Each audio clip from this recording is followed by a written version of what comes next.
Well, welcome everyone. I should perhaps start by introducing myself for those of you that I haven't yet had a chance to meet. My name's Martin Taylor, and I'm the Vice President and Physical Secretary here at the Royal Society.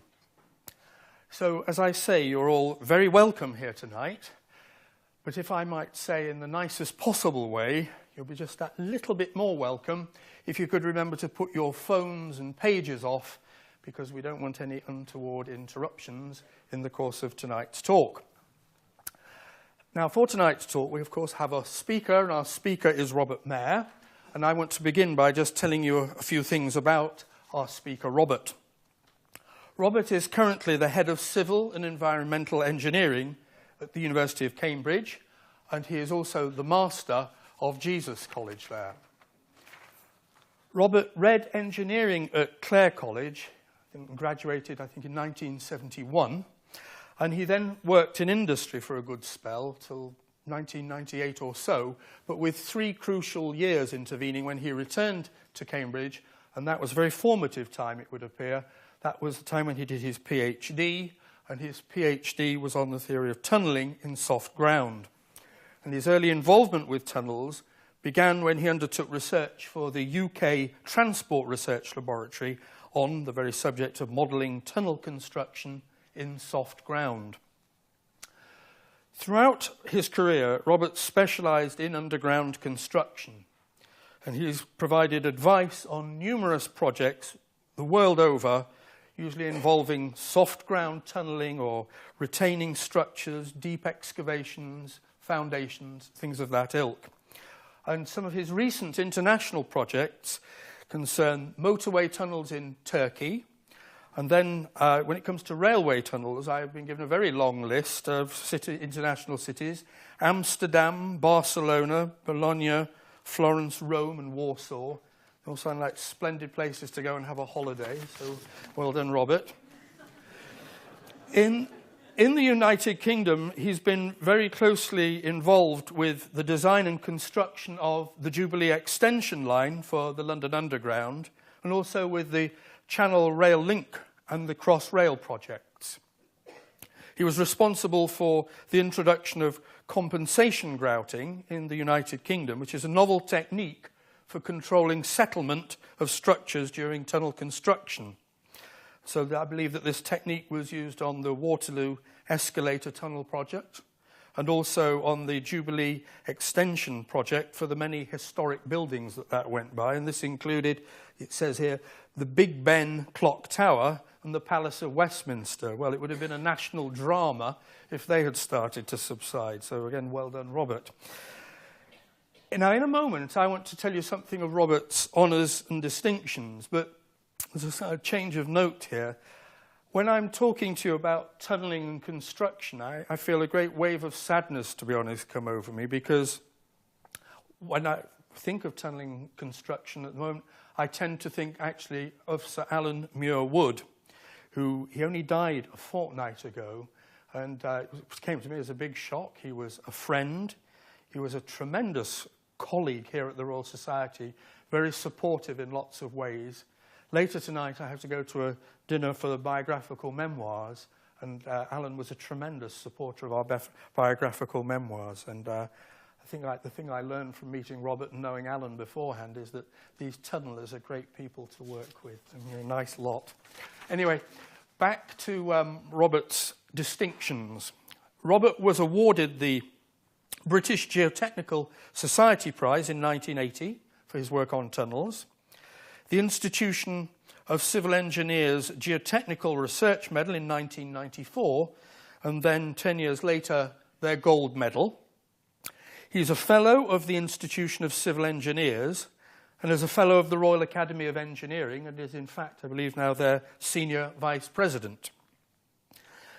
Robert was, from the view of this part of Carlton House Terrace, he was elected a Fellow of the Royal Society 2 years ago. And all our new fellows, when they're elected, have to come and give us a 10-minute talk about their research. And I remember Robert's very vividly indeed, because it had such magnificent graphics. So, ladies and gentlemen, it's with eager anticipation that I'd like to present Professor Robert Mair.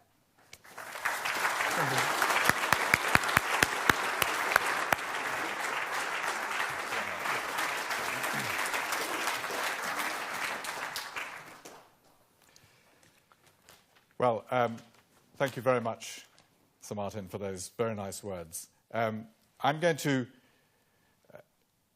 tell you about what I'm going to speak about. I'm going to talk firstly a little bit about geotechnical engineering, and then I will be telling you things about the tunnelling techniques, the history and development of tunnelling, in fact, how tunnels are built.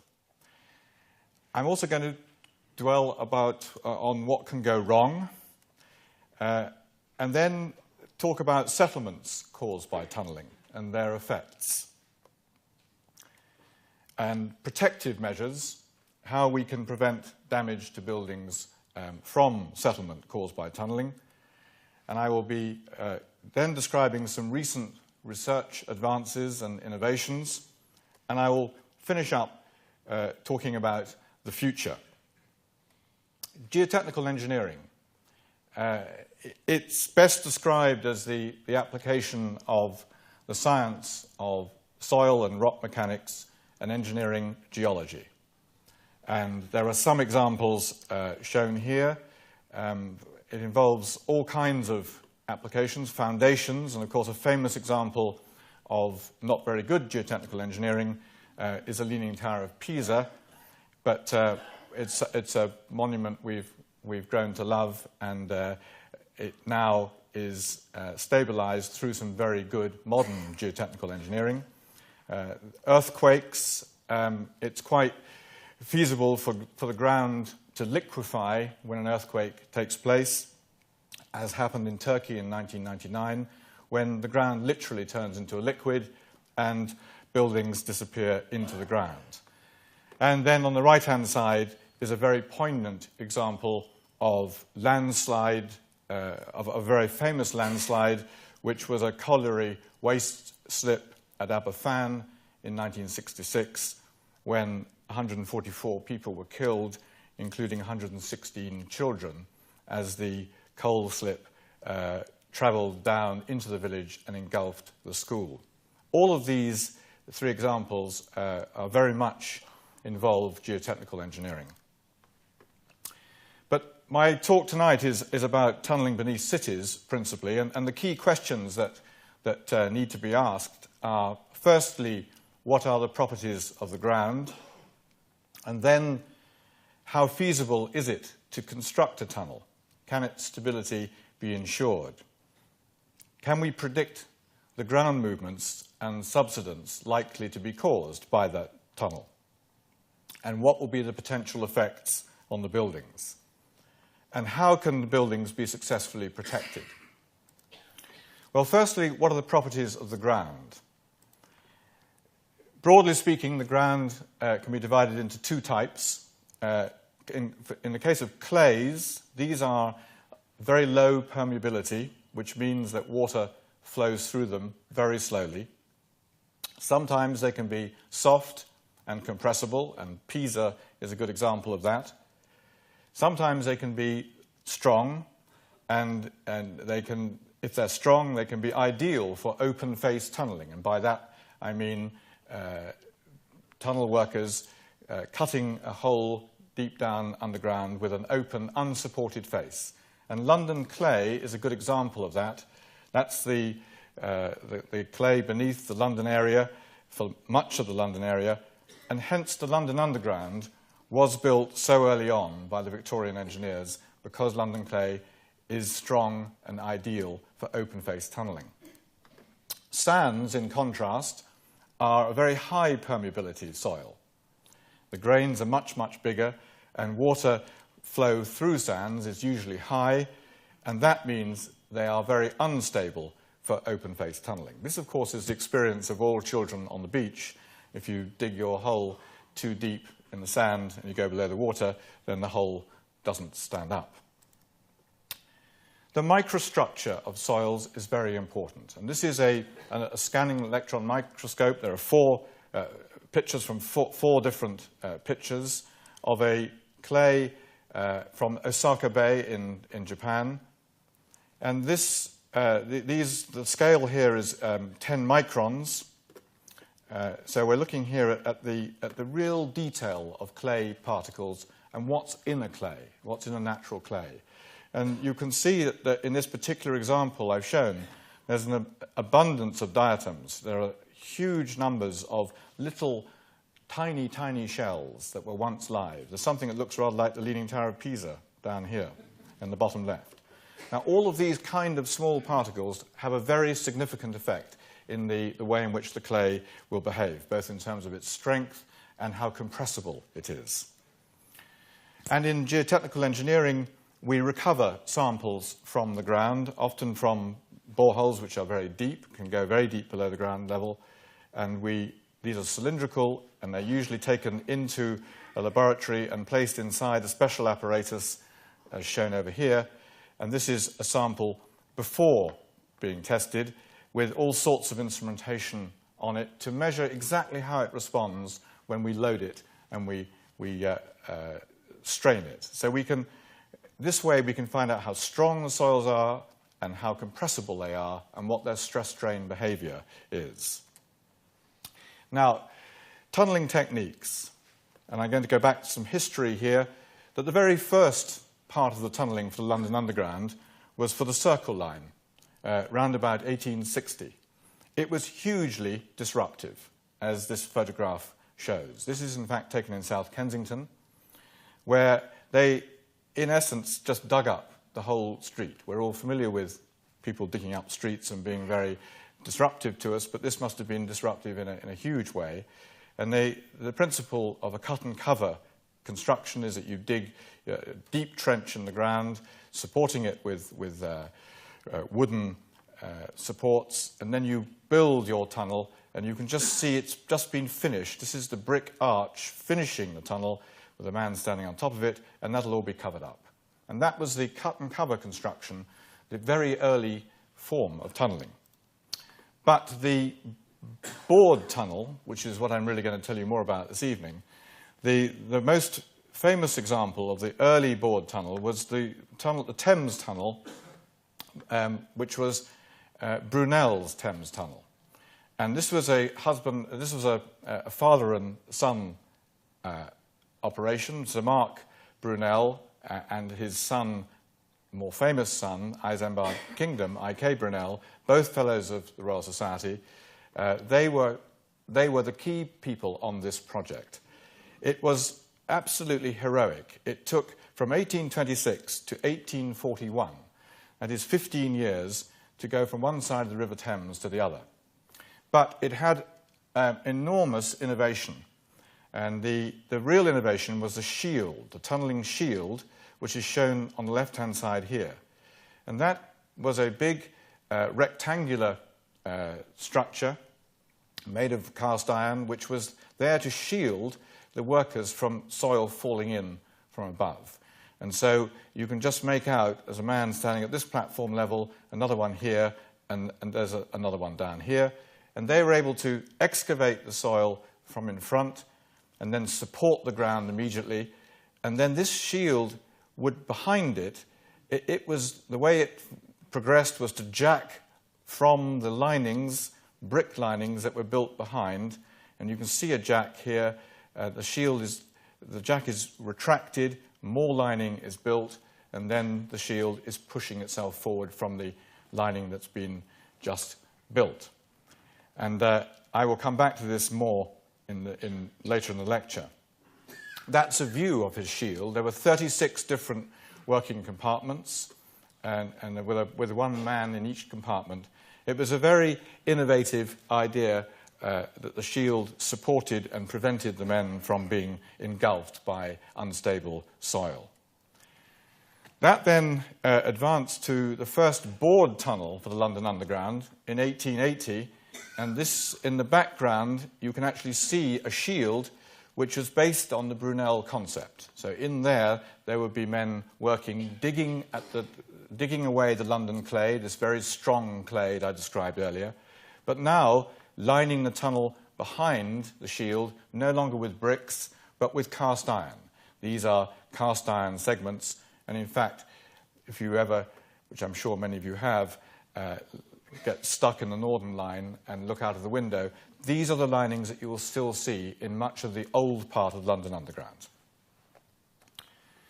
Then modern face tunnelling has really, modern open face tunnelling has advanced hugely in technological terms, but the principles of Brunel's shield are still there. So that this is a cylindrical shield, and that shield extends all the way back to here, so it's like a big cylindrical tin can, and inside it are very powerful hydraulic machines, a big hydraulic backhoe that digs the clay mechanically and extremely rapidly. This is for a 5-metre diameter shield, which is typical for a metro tunnel. For the Jubilee Line extension, it was able to build about 50 metres of tunnel per day, so very fast. Now, the geology plays a crucial part in all of this, and this just illustrates in a very simplified way how much the geology varies in the London area even. On the right-hand side over here, this is the Stratford box, the Stratford station for the Channel Tunnel rail link, and over on this side is the West Portal at King's Cross, and the distance between them is about 7 kilometres. And the tunnels are shown on this. You see the alignment here. The vertical scale is very different from the horizontal scale. So the tunnels started here at Stratford Box, side by side, and moved all the way through the 7 kilometres to King's Cross, but traversing a great number of different geologies. The purple is the sand, the Thanet sand, and then into a brown here, which is a mixture of clays and sands and gravels, and finally, as it got nearer central London, into the London clay, which I described earlier. And this is the kind of modern machine that is used to deal with all those different kinds of ground conditions, from sands under the water table to very strong clays. This is an 8-metre diameter tunnelling machine, and this is a big wheel that turns and cutting the soil, and the soil and the water go through these spokes of the wheel into a pressurized chamber behind. And that's very important because that's what controls any risk of movement. And this is more of a bit more detail of how a modern, what we call an earth pressure balanced tunnelling machine works. So here we have the turning wheel that you've just seen the photograph of in the previous slide. The soil comes through that into this chamber here, and the soil and water are under high pressure.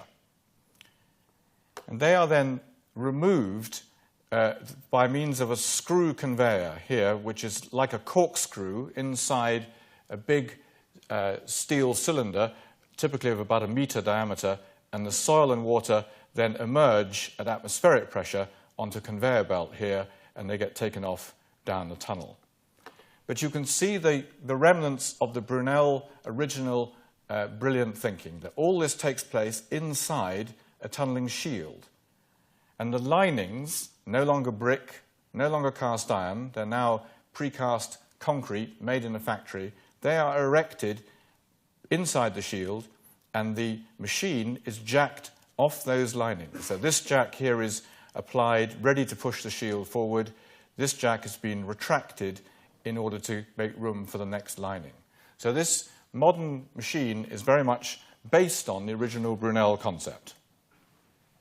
Another new technology, which is completely different, is that we sometimes are working in ground that is so stable that we don't need to have a tunnelling machine, and we can cut holes in the ground which will at least be stable for a temporary period, and they can be lined with sprayed concrete. So this nozzle here, you can just make out, coming out of this nozzle here is a fine spray of concrete that is very special concrete that goes hard extremely rapidly.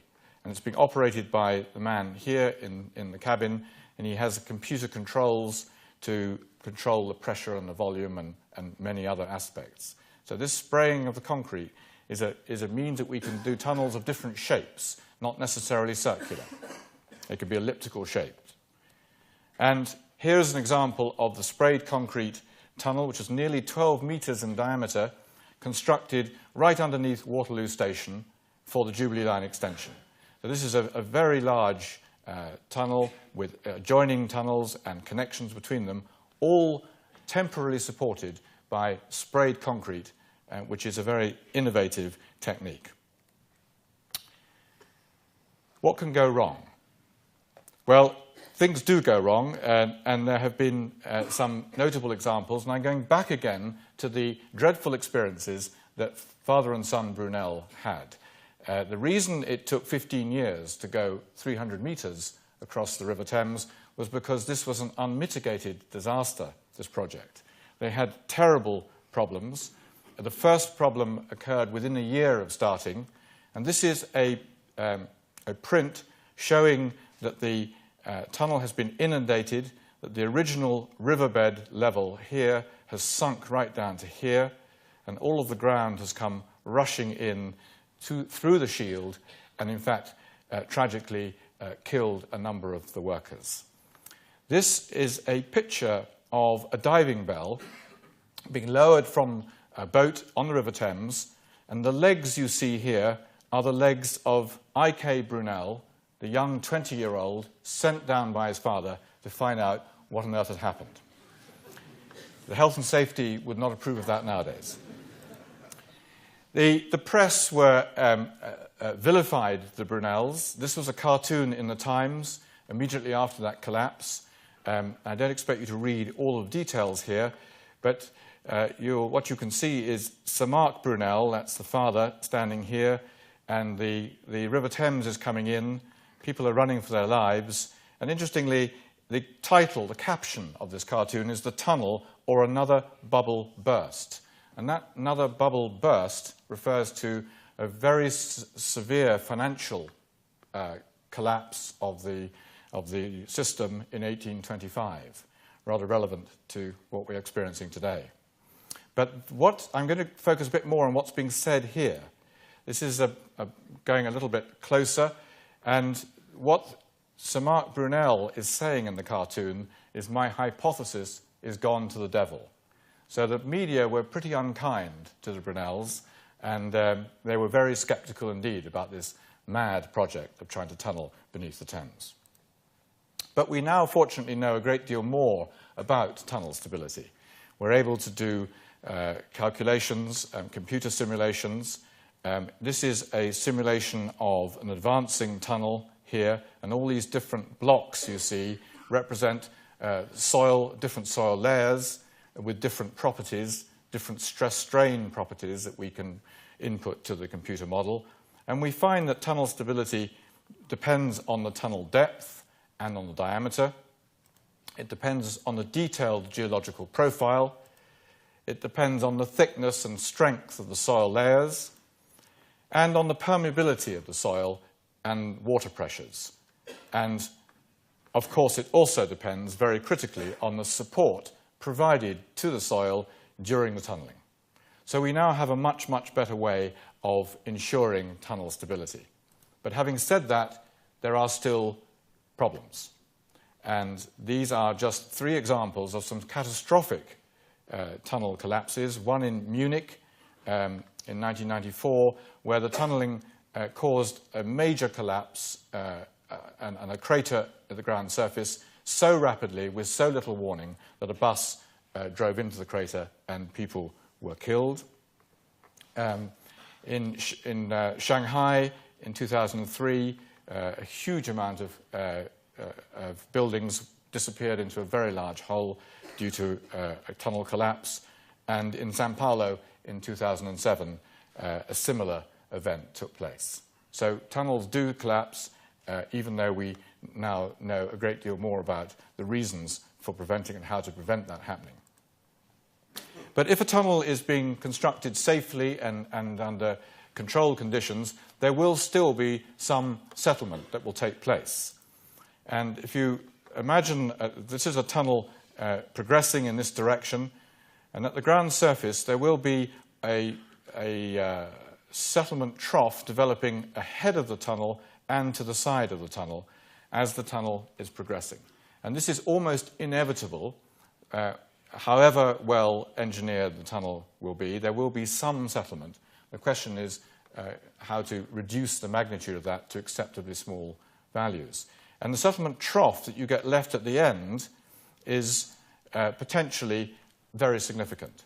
Now, in this case, it was very significant. If you can see the settlement from a tunnel, there is a problem.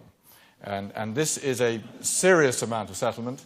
This was in Canada. The tunnel was progressing from the right of the picture to the left, and just at the point when the boundary fence of this chemical plant took this shape, did people realize that something was seriously amiss.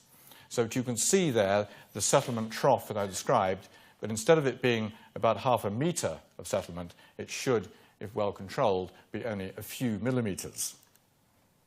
We also have ways of investigating the effects on buildings. So here is some more computer modeling. Sorry, let's go back to that. And here you see a tunnel being simulated progressing in this direction, again with many different soil layers with different properties. And we can model the building above and see exactly how a particular tunnel will affect a particular building. This involves some very complex modeling of the non-linear stress-strain behavior of soils, which we can derive from the laboratory testing I mentioned earlier.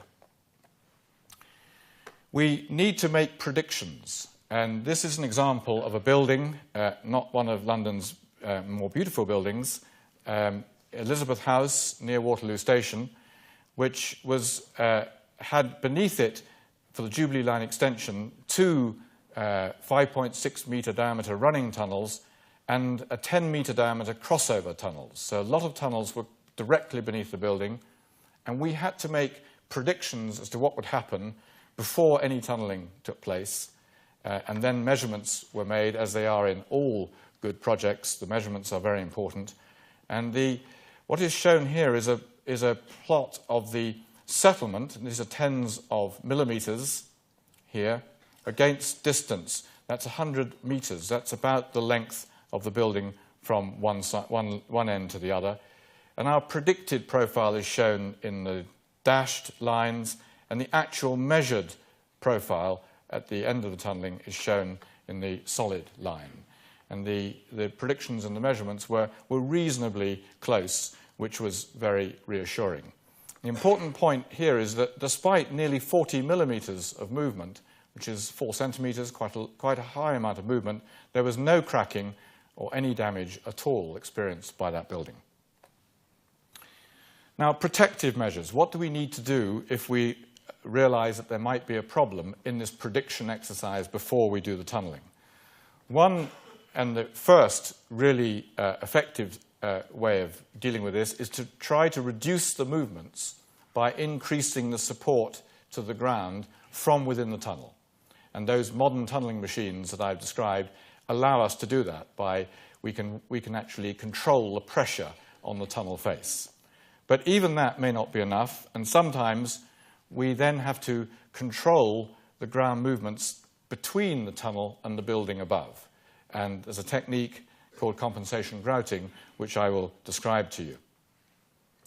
This is a principle that was derived for the Jubilee Line extension, or a little bit earlier than Jubilee Line extension, and my friend and colleague at GCG, David Height, and I were trying to devise ways of protecting buildings, and he came up with the description, compensation grouting. And the way in which it works is that we can put a shaft down outside the building before the tunnel is constructed. This is before the tunnel, and from that shaft, steel tubes are then inserted into the ground, drilled into the ground, and then if as the tunnel is being constructed, movements take place of the ground caused by the tunnelling, and at that point, injections of liquid cement, grout in other words, are undertaken from a whole variety of different places along these tubes, because each of these tubes has a hole in it at about half a metre centre.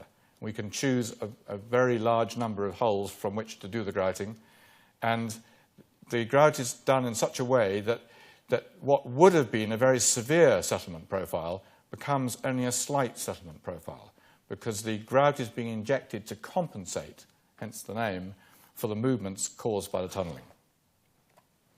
And the most famous example of that was controlling Big Ben, which was threatened potentially by the very large excavation for Westminster Station, which is one of the finest bits of engineering.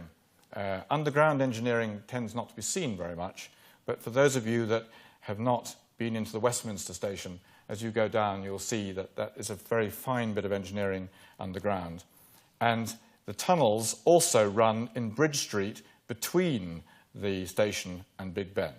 So this was a cause for concern, and this is the reason why there was a cause of concern, because this shows you how close Big Ben, which was built in the 1860s, its foundations are very shallow, and they're only about 34 metres from the edge of this very deep station, which was almost 40 metres deep.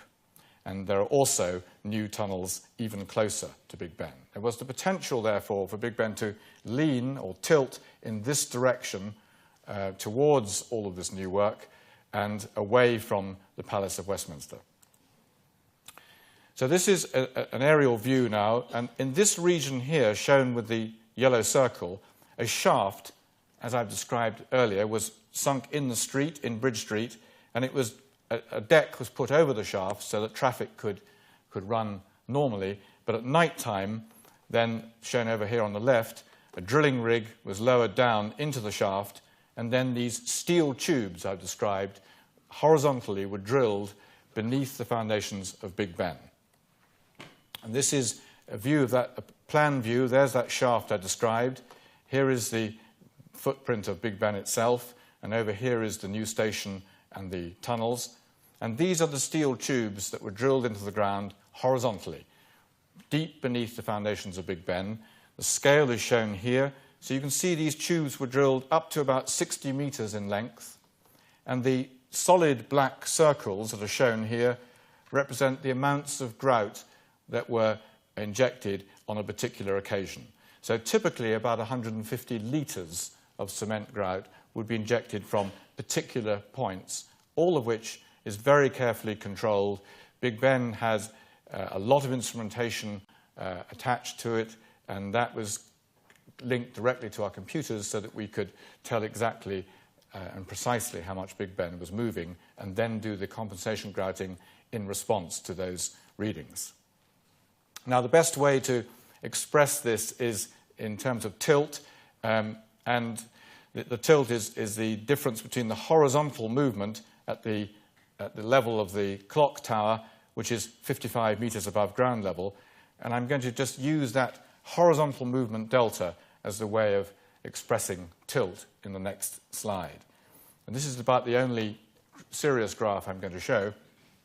This is that tilt in millimetres, and that is delta. So think of this as the horizontal movement of the clock tower.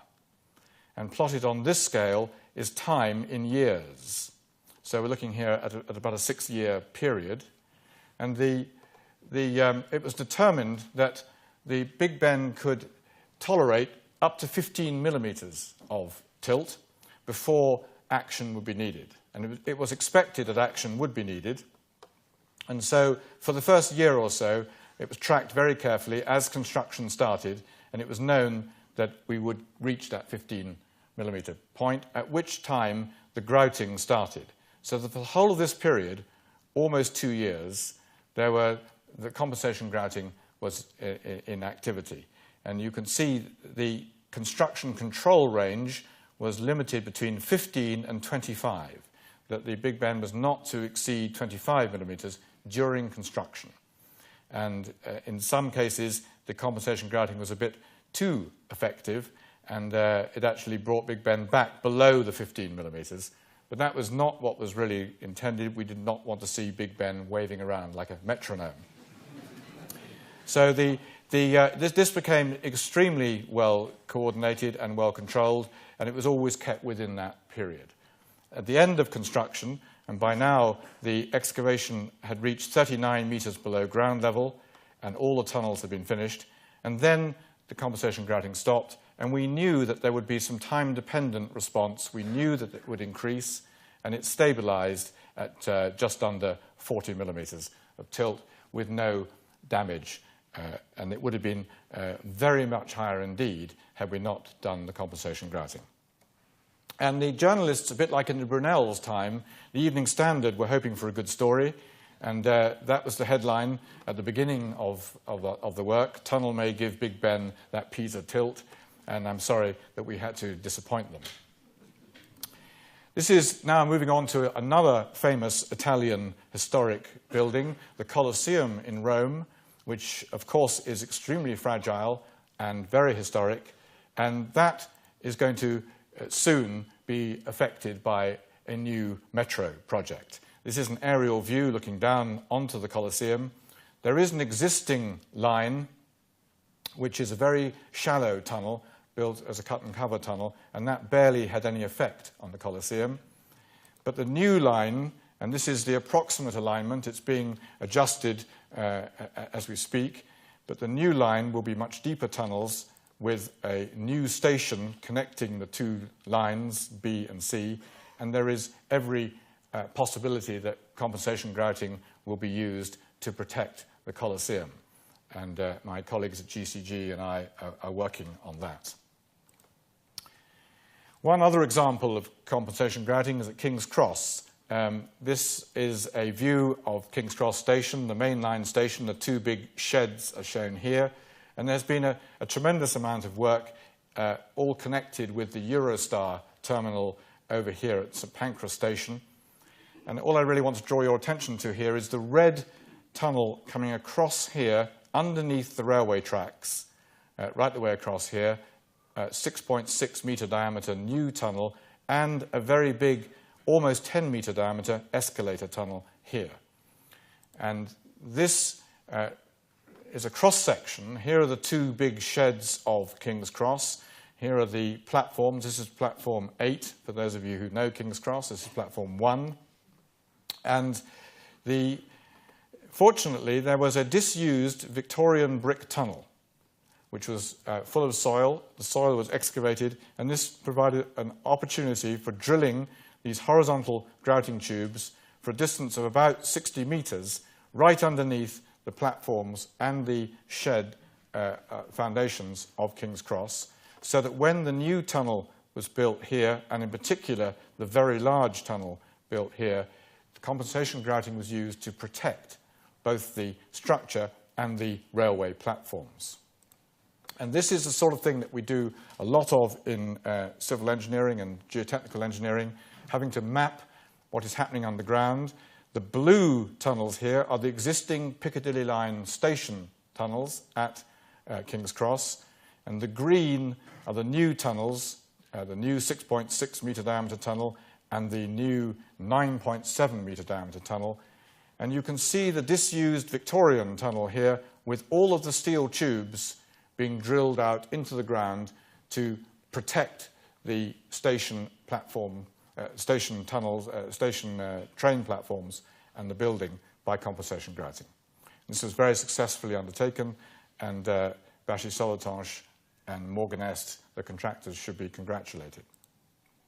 This is a view from inside that disused Victorian brick tunnel, and here you see the three levels of grouting tubes drilled horizontally out from that tunnel into the ground for a distance of 60 metres as part of this protective work.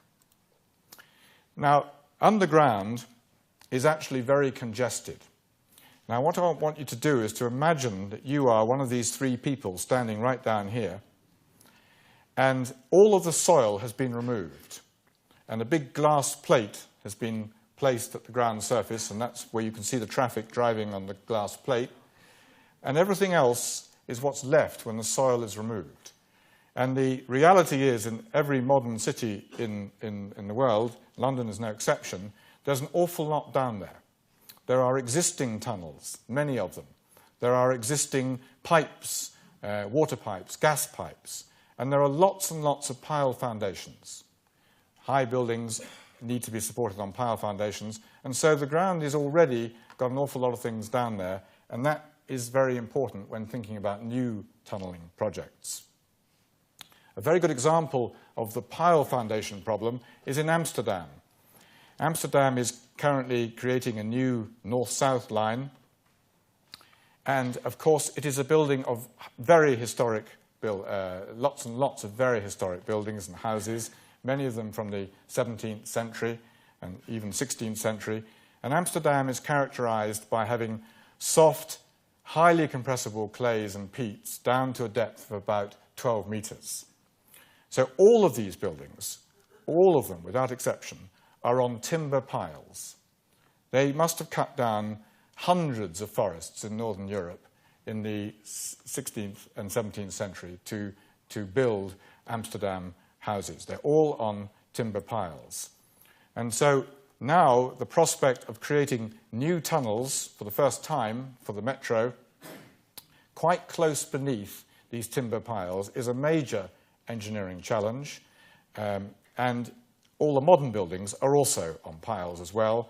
So what happens when you tunnel very close beneath pile foundations is a very challenging engineering problem. Now, this is a highly simplified explanation, but in principle, if you have a pile, that's a long cylindrical tube in the ground, having to take some kind of load from a building, W, then equilibrium simply tells us that W is matched by a combination of the friction between the pile and the ground and the pressure on the end of the pile, B. So F and B. So W simply is a sum of F and B. When we actually create a tunnel, we actually induce something called volume loss, which is a measure of how much the ground is allowed to deform towards the tunnel. If it's perfect tunneling, the volume loss would be 0, but it never is 0. And what happens is the base load, that's the B over here, will start to reduce immediately we create a tunnel and create volume loss. The shaft friction actually tends to increase because the tunnel, as the pile settles, it actually tends to increase the shaft friction. So if we're in the situation of the green area here, not much happens. So small amount of volume loss, a little bit of base load reduction, compensated, matched by increase in shaft friction, the pile hardly moves. But for higher volume losses, where the friction reaches a maximum possible, but the base load continues to reduce, that must mean the load capacity of the pile reduces. So this is a very simplified explanation, but we are learning more about this in our research at Cambridge, that as this tunnel volume loss causes the base load to reduce, so the pile will settle and the shaft friction will increase. And the question is, can we restrict it to the green area, or are we in danger of being in the red area? Now, we do a lot of modelling at Cambridge, and I'm going to say a little bit about this. If we imagine at full scale, we might be thinking about a 4.5 metre diameter tunnel machine, and perhaps that tunnel is quite shallow at a depth of 10 metres. Then the pressure exerted on the tunnel is proportional to the density of the soil and the depth of the tunnel. If we build a model in the laboratory of a much smaller tunnel, and we're going to use a scale factor of 75, so instead of it being 4.5 metres, it's only 60 millimetres in diameter, then if we place that model at the same scale, only 133 millimetres below the sand in the laboratory, the problem there is that the pressure exerted on the tunnel is much, much less than it would be in reality. And it means that the behaviour of the model will not be like that of the full-scale tunnel. But if we use a centrifuge, we can put that problem right. So we can take a model tunnel and bury that in a very strong box in a centrifuge. This whole apparatus here weighs about 1 ton. It's about 1 metre from one side to the other. And that's then placed at the end of our very large geotechnical centrifuge at Cambridge, which is about 10 metres in diameter. And if we then spin that centrifuge round, so the end is travelling at about 200 miles an hour, we are subjecting the model to 75 times gravity. And what that means is that the little model now has the same stresses as the full-scale tunnel we're endeavoring to model. Now, I'm going to show you some work by one of my current PhD students, Alec Marshall, and what I'm going to look at here is the model tunnel, and over here is a photograph. We use digital cameras on the end of the centrifuge, traveling at very high speed, taking many photographs, and the volume loss, when I start this, will increase from left to right, and you'll see contours of displacement in the ground, and here is a heavily loaded pile foundation and the tunnel here beneath it. And if you're able to cast your eyes from left to right, you'll see not only the development of movements here, you'll see this pile beginning to move. So here you now see the volume loss increasing. That's the tunnel contracting, allowing displacements. And these are contours of movement, blue, and you can see that the pile is beginning to move. And if you look over here, you will actually see that the pile is also moving down. And this enables us to have a much greater understanding of the mechanics of what happens when you tunnel beneath pile foundations. I'm going to show you this at a bigger scale now. So it's exactly the same experiment, but now we're looking in more detail at the pile. And the pile starts at this position here, and by the end, it will have settled about 2 millimeters. Now, that's at model scale, which is equivalent to 150 millimeters at real scale. So if a building really settled 150 millimeters, that would be very serious. And again, I start the volume loss is increasing here, and you will see that the beginnings of movements, the blue is small movements, and then as it gets higher movements, the colors change. And on the right-hand side, if you watch, you'll see the pile is moving as these movements take place. So this has enabled us to really understand a great deal about how tunnels behave. And I now want to say a few more words about the future. Megacities and many of our urban areas will depend critically on civil engineers for their future survival. And it's the creation of underground space by tunneling that's going to be vital for the future of our sustainable cities. Shanghai is an example. It's rapidly expanding with a population of at least 17 million people. The photograph on the right is taken on a clear day. The photograph on the left is taken on a normal day. It's very polluted, a very big traffic congestion problem, and they are addressing this. They built, in 2008 alone, they built 140 kilometers of new metro tunnels. There were 98 tunnel boring machines in action last year. They intend to complete 400 kilometers of new tunnels by the Shanghai Expo in 2010. And all of this has taken place in the Shanghai clay, which is at least 50 meters thick, and it has the consistency of toothpaste. There is Dongtan, which is a brand new concept on Chongming Island. Here is the metropolis of Shanghai over here, and they plan to have a completely new eco-city built here. And they're planning to build 2 tunnels here and a bridge to enable the connection to Dongtan. And that will be, the 2 tunnels have just been finished, 15.2 meters in diameter, the largest in the world. And this is the way the tunnels will actually be operated. There'll be traffic in the upper level, and there'll be metro trains in the lower level.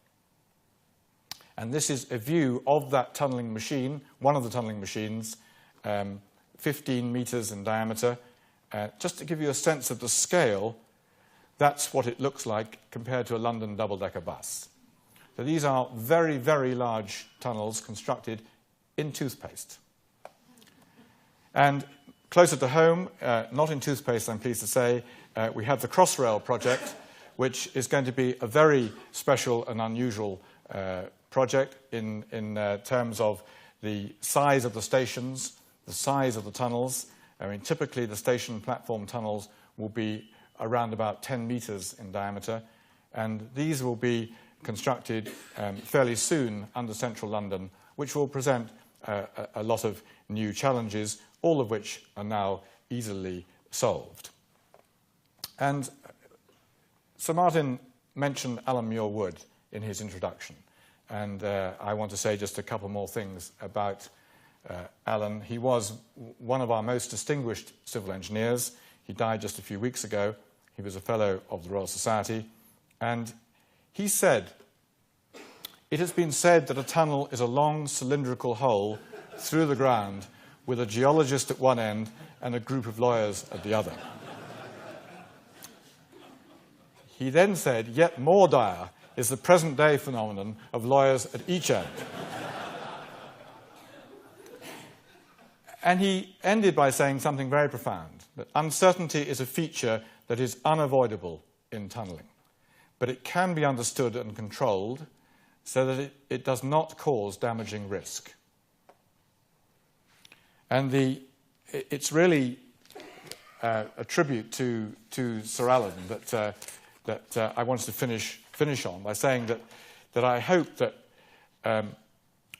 I've demonstrated a few things in tonight's talk. Firstly, that uncertainty is indeed a feature of tunnelling, as Alan Muir Wood so rightly said, but our recent scientific knowledge and the latest technical advances now enable us to understand much more and to control these uncertainties. Very large tunnels can now be built in soft ground beneath cities. Secondly, the cities of our world will depend absolutely critically on civil engineers for their future survival. And it's the creation of underground space that will be vital if our cities are to be sustainable environments. And my final point is that civil engineering is all about creating, improving, and protecting the environment in which we live. So the opportunities have never been greater for young people to become civil engineers and to apply the latest science to create our infrastructure, whether it be by tunnelling or by other means. Thank you.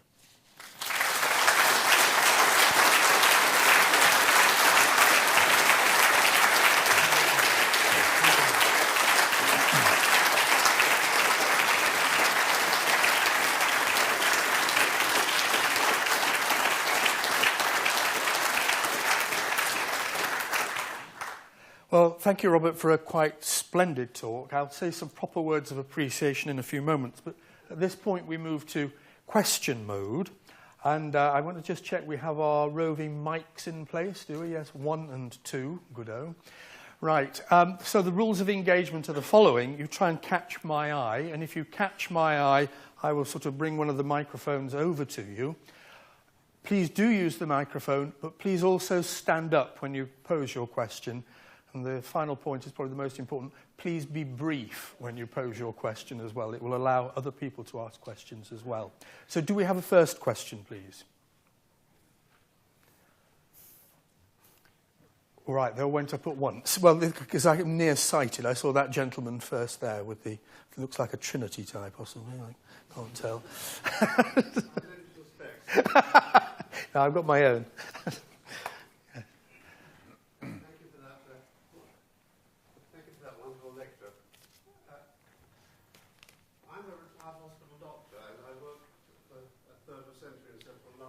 I think your microphone's not working.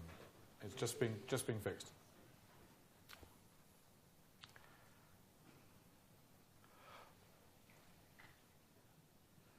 Working as a hospital doctor in central London, I saw one patient who had a problem resulting from tunnelling, and I wondered whether decompression, he was just tunnelling, I think, for a line under the, an underground train line under the Thames. But despite that, he'd come from Austria with a machine for doing the tunnelling and always rushed out at the end of the day's work to get to the pub to drink the German beer. Are you limited by decompression sickness and the sort of work that you've been describing? The way in which unstable ground was often dealt with in the past was by using compressed air. It is still sometimes used for special circumstances, but by and large, the new pressurized tunneling machines that I've described, one of which is shown on the screen here, obviate the need for compressed air. So that it is much rarer that it's necessary. But if it is used, then decompression is a big issue, and there have to be very special regulations about the amount of time in which the workers spend in the tunnel and how long they take to decompress and so on. But decompression sickness is a real issue, yes. Next question. Madam, there's...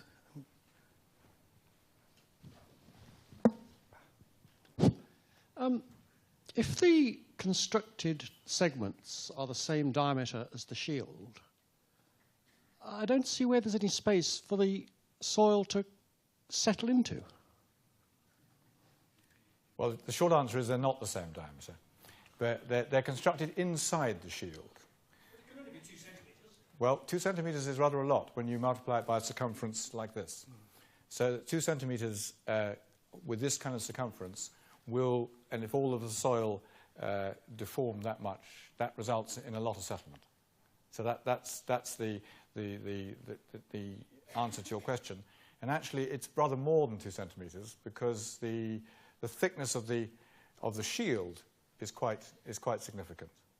So what actually happens is that there is a gap between the linings and the soil, and that's continuously filled with a liquid grout, a cement grout, as the tunneling machine is progressing. So in a perfect world, the sort of holy grail is it ought to be possible to tunnel with minimal or even zero settlement. But life is not like that. And so there is always settlement for a variety of different reasons. But the answer to your question is that they are smaller than the outside diameter of the tunnel, and that gap has to be filled with cement immediately they're constructed. Your centrifuge experiment seemed to imply that the whole tunnel was crushed as well. The centrifuge experiment is not the... inevitably is an idealization. So it's simply just allowing a contraction to simulate the equivalent effect of the ground coming into that gap around the linings. We have one more question there. Yeah, that gentleman there, and then the one behind after Chloe. Yes. I was greatly amused by your reference to the group of lawyers at either end of the tunnel, because I trained as a lawyer, but spent most of my working life as an academic, so that's rather different. But seriously, looking into the future with civil engineering and tunnelling being of very considerable importance, how do you see the future vis-à-vis lawyers in not just this country, but other parts of the world too, as far as planning is concerned and engineering? Bit of a loaded question there, I think. I think we suffer in some ways as a democracy from taking too long to make some decisions. I mean, of course, it's important to be democratic, but our planning, the way in which large projects are considered through the planning inquiry process, can sometimes be very long and very tortuous. And I think it would be in everyone's interest if that was somehow streamlined. Okay, our final question will come from the gentleman who you're just handing the microphone to, Chloe. Can I ask you to hold the microphone fairly close to you? Yes. I don't understand why the compensation grouting can't be applied in advance as a form of underpinning to prevent any future settlement. Well, if you inject grout into the ground in advance of tunnelling, you will cause the ground to rise, to heave. And that's in itself damaging, and sometimes can be more damaging than settlement.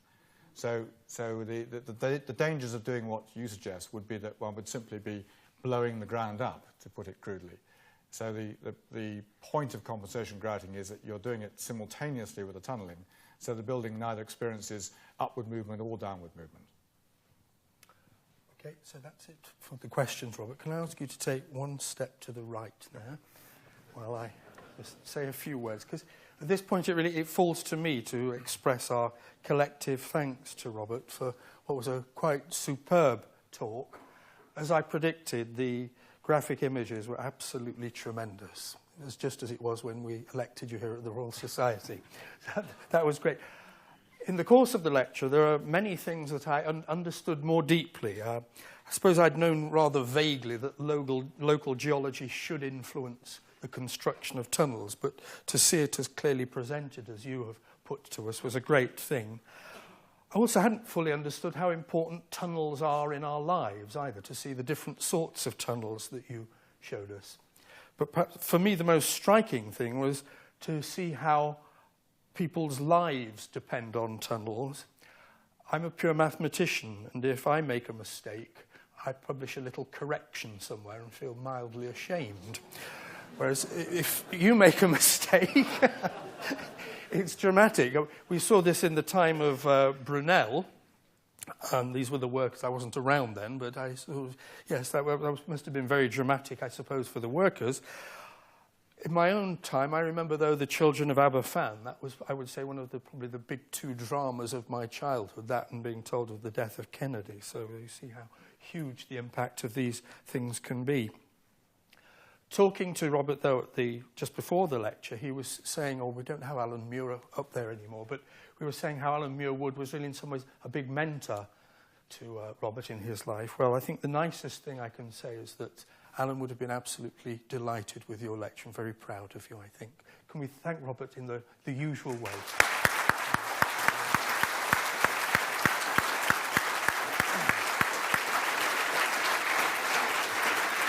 So now you get a well-earned drink.